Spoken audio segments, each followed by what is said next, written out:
28 मार्च को म्यांमार और थाईलैंड में 7.7 तीव्रता का भूकंप आया, जिसमें हजारों लोग मारे गए, काफी नुकसान हुआ। दावा किया गया कि इसकी रहस्यमयी भविष्यवाणी बाबा वेंगा ने पहले ही कर दी थी। बाबा वेंगा ने 2025 को भूकंपों और धरती के क्रोध का वर्ष बताया था। क्या म्यांमार भूकंप से भी बड़ा खतरा दुनिया पर मंडरा रहा है? क्योंकि बाबा वेंगा 2025 को लेकर कई सारी भविष्यवाणी कर गईं। आज बाबा वेंगा के बारे में बताएंगे और दिखाएंगे कि कैसे उनकी एक एक कर भविष्यवाणी सच साबित हो रही है।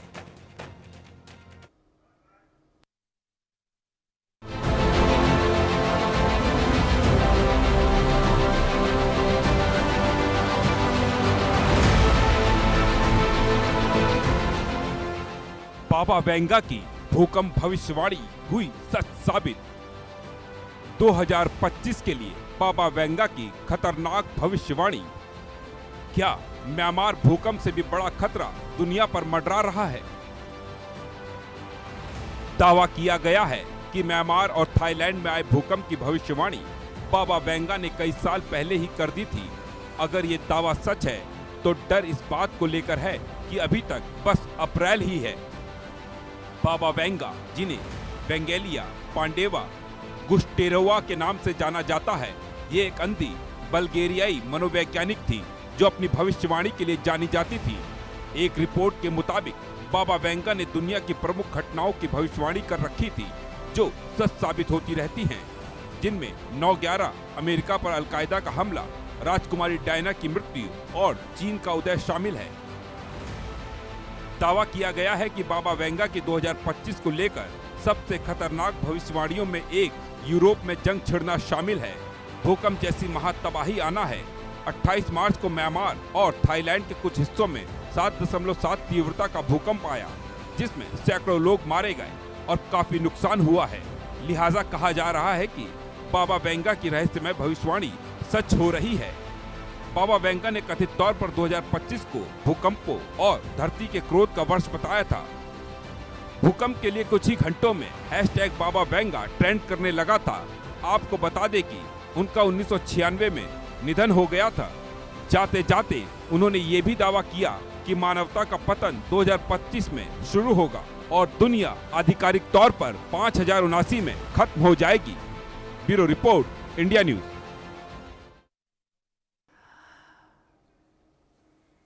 ज्योतिष कहें, नजूमी कहें या कुछ भी कहें, ये भविष्य के बारे में अपनी बातें कह के जाते हैं, लेकिन ये बातें कहा जाता है कि लोगों को प्रचार के लिए या उकसाने के लिए दी जाती हैं। लेकिन जब ये चीज़ें खरी उतरने लगे तब दिमाग ठनकता है कि आखिर वो कही गई बात या और भी कही गई बातें क्या आगे सच तो नहीं होने वाली। बाबा वेंगा की भविष्यवाणियां क्या क्या हैं ये आपको बता देते हैं जो वो लिख कर गई थी। 2025 यूरोप में संघर्ष से आबादी तबाह हो जाएगी। 2028 मनुष्य शुक्र ग्रह की खोज शुरू कर देगा, ये भी बाबा वेंगा की एक भविष्यवाणी है। 2033 ध्रुवीय बर्फ की टोपियां पिघल जाएंगी, समुद्र का जल स्तर बढ़ जाएगा। 2076 साम्यवाद दुनिया भर के देशों में फैल जाएगा। 2130 मनुष्य एलियन से संपर्क करेंगे। 2170 सूखा दुनिया के अधिकांश हिस्से को तबाह कर देगा। 3005 तक की भी भविष्यवाणी है। पृथ्वी मंगल ग्रह पर एक सभ्यता के साथ युद्ध में उतरेगी।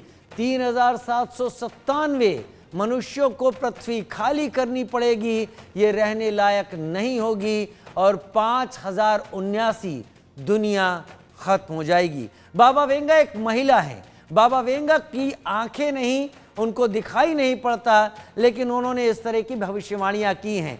ये भविष्यवाणियां ज्योतिषाचार्य या फिर भविष्य के गर्त में झांकने वाले लोग या फिर ऑकल्ट साइंस से जुड़े लोग जरूर इस पे कुछ बात रख सकते हैं, लेकिन साइंस इसको किनारे रखता है। हालांकि कही गई बातें अगर सिलसिलेवार सच होने लगे तो उस पर सोचना जरूर बनता है। दो खास मेहमान मेरे साथ जुड़ रहे हैं।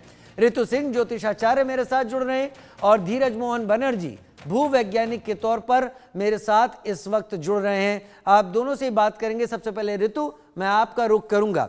बाबा वेंगा के बारे में मैंने भी पढ़ा हुआ है। वो एक महिला थी, अंधी थी, आंखों से दिखता नहीं था, लेकिन उन्होंने कई आने वाले सालों के लिए बहुत कुछ ऐसा लिख दिया है जिसमें बहुत कुछ होना बाकी है। कहा जाता है जो बहुत कुछ हो चुका है उसमें कई उनकी कही गई बातों के अनुसार हुआ है। और 2025 को भूकंप और तबाही का साल भी उन्होंने ही लिखा था। क्या आप मानती हैं इन भविष्यवाणियों को सच, या मानती हैं कि भविष्यवाणियां उन्होंने किसी अदृश्य ताकत के जरिए हासिल करके हमारे सामने रखी? देखिए राजीव जी, भविष्यवाणियां जो उन्होंने की ये आज की नहीं है, वैदिक काल से भविष्यवाणियां हो रही हैं। हमारे प्राचीन ऋषि मुनि संत सभी लोगों का जो आकलन है, जो उन्होंने एक अपनी गणना की है, पृथ्वी से आकाश की दूरी या इस तरह की बहुत सारी गणनाएं जो अक्षरशः सही होती हैं, उन्होंने तब अगर भविष्यवाणी कर दी कि इस तारीख को इतने बजे सूर्य ग्रहण लग रहा है या चंद्र ग्रहण लग रहा है, और आज अगर देखा जाए तो हजारों वर्ष बाद भी उसी सेम समय पर ग्रहण लगता है, 1 मिनट भी इधर से उधर नहीं होता है। तो भविष्यवाणी करना सिर्फ एक ऐसा हम नहीं बोल सकते कि सिर्फ अचानक से उन्होंने कर दी या अनुमान के आधार पर कर दी।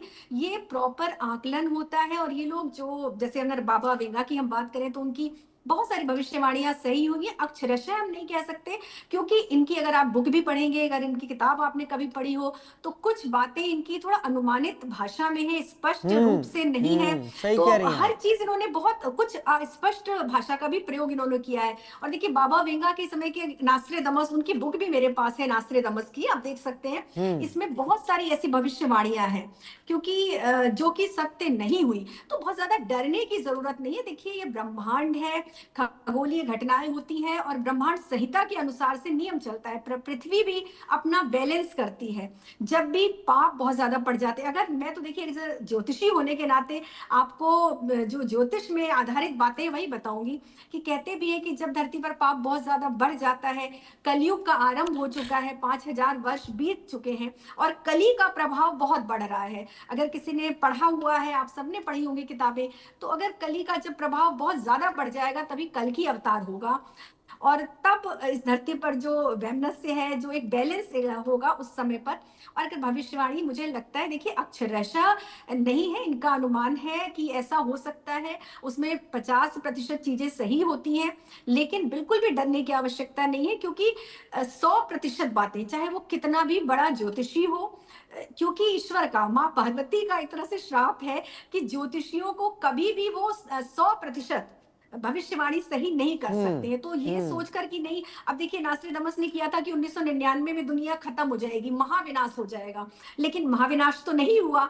लेकिन हाँ, कुछ ऐसी घटनाएं होती हैं देश में, विश्व में, जो कि उनकी भविष्यवाणी, जो उनके आकलन को एक तरह से स्थापित कर देती है कि हाँ, उन्होंने अगर 100% का उन्होंने एक अपना आकलन रखा है, तो कभी कभी 30%, 40% तक चीजें, भविष्यवाणियां सही होती हैं। और इस तरह की विनाशक भविष्यवाणियों को बहुत ज्यादा मीडिया से प्रचारित करना, मुझे लगता है कि एक दहशत का वातावरण हो जाता है और हमारी मीडिया से प्रचारित की बात नहीं है ऋतु। यहाँ पर ये किताबें, आपने मुझे नास्ट्राडामस की किताब दिखाई, बाबा वेंगा को लेकर भी, उनकी भविष्यवाणियों को लेकर भी ऐसी किताबें, और सोशल मीडिया भरा हुआ है। सोशल मीडिया तो आज भरा है, बाबा वेंगा की किताब बहुत पहले से छपती चली आ रही है, बहुत सारे लोगों ने पढ़ी हुई है, और बहुत सारे लोग हो रहे किसी भी हादसे को उसके हिसाब से तौल के देखते हैं। ये आप सही कह रही हैं कि वो कोडेड वर्ड्स हैं, वो एक सेंटेंसेस हैं जो कि किसी ने बहुत अच्छे से उनको परिभाषित नहीं किया। हाँ। बहुत अच्छे से उसका जो भावार्थ है वो निकालने वाले भी तो उसी स्तर के। लेकिन काफी पहले उस शख्स ने,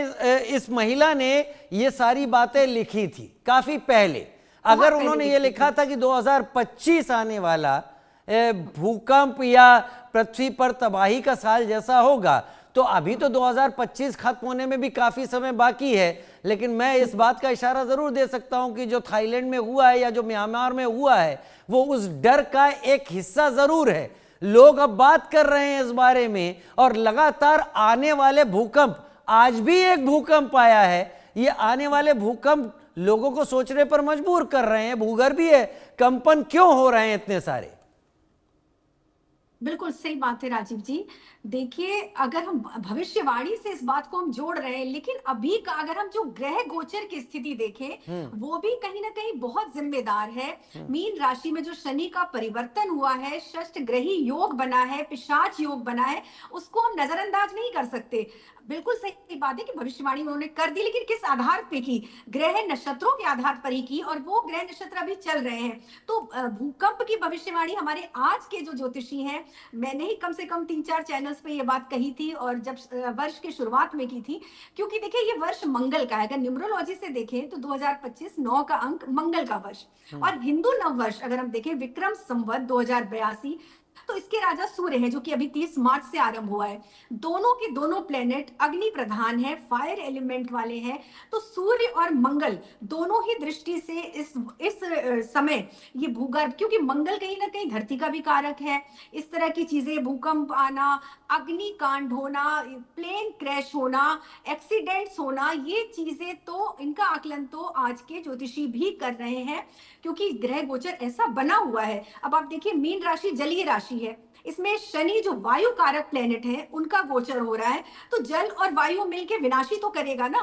ऐसा तो नहीं है, प्रकृति का संतुलन कहीं ना कहीं तो डगमगाना ही डगमगाना था। तो ग्रह गोचर के हिसाब से ये उनकी बड़ी बात है, वो त्रिकालदर्शी थे कि इतने वर्ष पूर्व।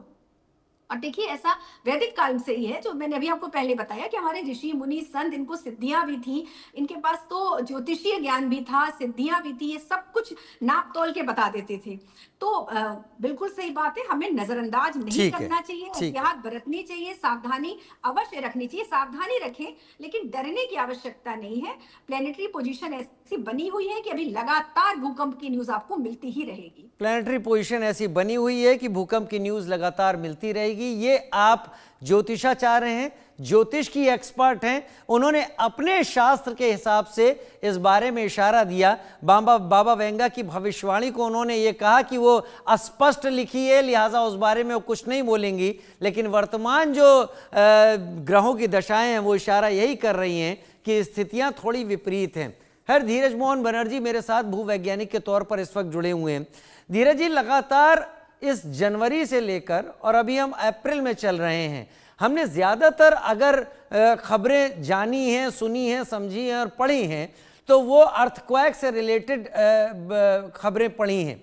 एक 4 महीनों के अंतराल में बहुत सारे अर्थक्वेक हमने वो जाने हैं जो नोटिस किए जाने वाले हैं। आप लोगों का भी मानना है कि रोज़ाना ही 2 से 2.5 के बीच के अर्थक्वेक आते रहते हैं, और वो इतने होते हैं जो लोगों को पता भी नहीं चलते। लेकिन ये अर्थक्वेक इससे कहीं ज़्यादा मैग्नीट्यूड के हैं, रिक्टर स्केल पर कुछ ज़्यादा हैं। बाबा वेंगा की भविष्यवाणी को मैं किनारे रखता हूं, अगर आप उससे एसोसिएट कर सकें तो ज़रूर कीजिएगा, लेकिन वजह क्या है जो इस साल में इतना ज़्यादा जो प्लेट्स हैं उनका आपस में बैलेंस बिगड़ रहा है या कंपन हो रहा है? देखिए, ये भूकंप कभी इसी साल नहीं बढ़ रहा है। पिछले साल, पिछले सेंचुरी में भी नेपाल में बहुत भयंकर अर्थक्वेक था, उसके पहले सालों में जापान में बहुत बुरा अर्थक्वेक आया था, बहुत सीवियर अर्थक्वेक आया था। तो ऐसा नहीं है कि जो इसी साल जो है जनवरी से बढ़ना शुरू किया। कई एक अर्थक्वेक हुए हैं, ये मानने की बात है, और हो भी रहे हैं और होते भी रहेंगे, क्योंकि अभी तक ये पता ही नहीं है कि अर्थक्वेक होते किस लिए, किस लिए क्यों है तो पता है, पर कब होंगे ये अभी तक हम लोग एस्टिमेट नहीं कर पाए। अब बाबा जी अगर कर सकते हैं अगर इसको एस्टिमेट, पर इस तरह से कहना कि 2025 में अर्थक्वेक होगा, तो ये तो हम भी कह सकते हैं, वो तो बाबा जी कहने की जरूरत क्या है। मैं तो आपके जो ज्योतिषाचार्य वो भी कह सकते हैं कि मैं अभी भी कह सकता हूँ कि 2025 में 1 दिसंबर तक में एक आध अर्थक्वेक और होंगे। तो आप समझेंगे कि मैं क्या भविष्यवाणी कर रहा हूँ? ये नहीं भविष्यवाणी। इस तरह की बातें जो हैं आप न्यूज में डालते हैं, तो ये आप लोगों को जो है बरगलाते हैं। ये बहुत गलत बात है। हमको इस तरह से लोगों को चीजों के ऊपर विश्वास करने से मजबूर करते हैं। आपको नहीं करना चाहिए इस सब तरह की गलत चीजों को लोगों के पास पहुंचाना। लोग गलत सोचते हैं, गलत धारणा रखते हैं, वो कहते हैं विज्ञान का कोई मतलब ही नहीं है। लेकिन ये किताबें, ये जानकारियाँ, ये बाबा वेंगा एक महिला हैं जो कि काफ़ी साल पहले, 100 साल पहले की करीब की अंदाज़ा होगा, तब इस लेडी ने सब कुछ किया था। और बताया जाता है कि अंधी लेडी थी, इसने ये सब कुछ फ्यूचर के बारे में लिख दिया, केवल आज के बारे में नहीं, आगे के बारे में लिख दिया। तो हमसे, हमारे इस प्रोग्राम से पहले भी एक बड़ी तादाद में यूरोप के लोग हैं या एशिया के लोग हैं, वो इस बारे में न केवल जानते हैं, वो पढ़ते हैं और पढ़ भी रहे हैं। तो इसको अगर मैं एक प्रोग्राम के दायरे तक रखूं तो शायद हमारे साथ अन्याय होगा बनर्जी साहब, लेकिन फिर भी मैं आपकी बात को मानता हूं यहां पर।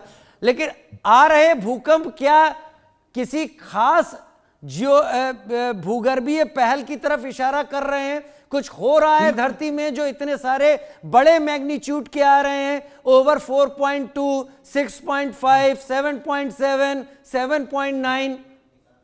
जी हाँ, बिल्कुल है, क्योंकि ऐसा है कि अर्थ की एक्सिस भी शिफ्ट हुई है। आपको पता होना चाहिए, अर्थ की मेजर एक्सिस जो है वो भी लार्ज स्केल ग्राउंड वाटर निकालने की वजह से जो है शिफ्ट हुई है, कई कई कई एक डिग्री शिफ्ट हुई है। तो उसकी वजह से भी जो है प्लेट्स की पोजीशन बदल गई हैं, और प्लेट्स में जो एक दूसरे के बीच जो मिलाव था वो अलग अलग हो रहा है। तो इसलिए उन दोनों के बीच में घर्षण हो रहा है, और इसी वजह से जो अर्थक्वेक आ रही है। तो अर्थक्वेक, अर्थ का एक्सिस जो मुड़ना, जो टेढ़ा होना, ये एक बहुत बड़ी बात है। ठीक है, मैं एक स्टोरी की तरफ अभी रुक कर रहा हूं, आप लोग बने रहिए। उत्तरकाशी में भी लगातार भूकंप आ रहे हैं। उत्तरकाशी का पूरा इलाका, जो लोग वहां पर हैं, वो जाहिर सी बात है डर में जीने को मजबूर हो गए हैं। सड़कें भी वहां टूटी हैं, घरों में दरारें पड़ी हैं। ये वही क्षेत्र है जहां पर 1991 में एक बड़ा भूकंप आ चुका है। जनवरी में 9 से अधिक झटके आए थे। वैज्ञानिकों ने यह भी कहा कि हिमालय के नीचे जो हलचल है वो तेज हो रही है, जो इन झटकों की मुख्य वजह है। उत्तरकाशी जिस इलाके में बसा है, वहां धरती के अंदर मौजूद टेक्टोनिक प्लेट्स टकरा रही हैं, जिससे बार बार कंपन महसूस किए जा रहे हैं। अब मेरे देखिए 91 में जो भूकंप आया था, तब से लगातार भूकंप आ रहे हैं। पिछले 2-3 महीने से तो लगातार ही आ रहे हैं।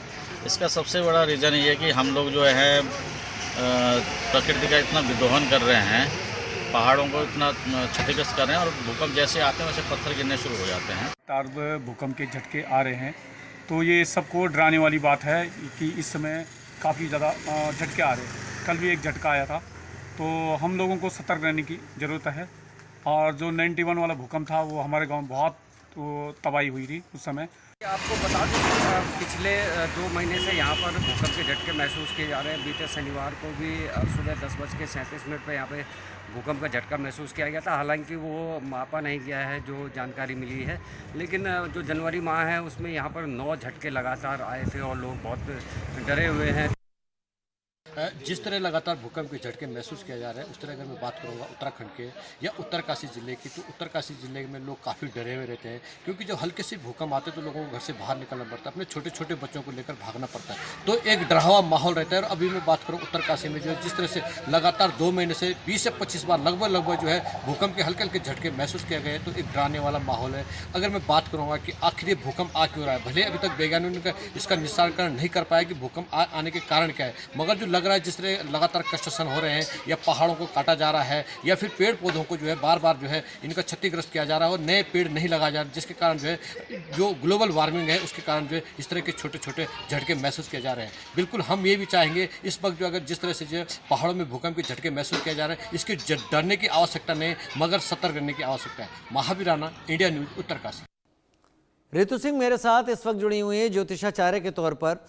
ऋतु जी, ये जो स्थितियां पैदा हो रही हैं, जैसा अभी धीरज मोहन बनर्जी भी कह रहे थे कि हिमालय के नीचे और इस रीजन में बहुत ज़्यादा प्लेट्स की हलचल हो रही है, क्या ज्योतिष या आपका ज्ञान इस तरह की हलचलों के बारे में भी प्रेडिक्शंस या भविष्यवाणी कर सकता है? और अगर कर सकता है तो फिर बाबा वेंगा की लिखी हुई बात को मैं झूठ कैसे मानूं? बिल्कुल राजीव जी, देखिए जो अपने क्षेत्र के एक्सपर्ट्स हैं, जैसे कि धीरज जी एक अच्छे भूगर्भ शास्त्री हैं, तो इनकी लैंग्वेज अलग हो सकती है। मैं ज्योतिषी हूँ तो मेरी लैंग्वेज अलग हो सकती है। ये आप इसको ऐसे समझिए कि अगर आपको कोई प्रॉब्लम है, आपको कोई डिजीज है, आप अलग अलग डॉक्टर्स के पास जाते हैं तो वो अपने अकॉर्डिंग ही आपको प्रिस्क्रिप्शन देते हैं। अगर आंखों के डॉक्टर के पास जाएंगे तो जो आपकी प्रॉब्लम है वो रिलेट कर देंगे। तो चीजें, लेकिन घटनाएं सेम होती हैं। भूकंप आने हैं ये बात निश्चित है, चाहे वो भूगर्भ शास्त्री बोले या बाबा वेंगा की भविष्यवाणी हो या आज के ज्योतिषियों का आकलन हो, क्योंकि हम अपनी भाषा में, हमारा अपना ज्ञान है कि जो ग्रहों का कंजंक्शन हो रहा है, अब देखिए गुरु अतिचारी अवस्था में है, तो मेरा जो अपना ज्ञान है मैं उसी के हिसाब से आपको बता सकती हूँ। धीरज जी की बात भी बिल्कुल सही है। बिल्कुल प्लेट्स में जो हो रहा है, खनन हो रहा है, तो उसके पीछे भी कहीं ना कहीं ग्रहों की स्थिति तो है ना, क्योंकि कहा भी गया है ना, यत पिंडे तत् ब्रह्मांडे, जो कुछ ब्रह्मांड में घटता है वो हमारे साथ भी घटता है।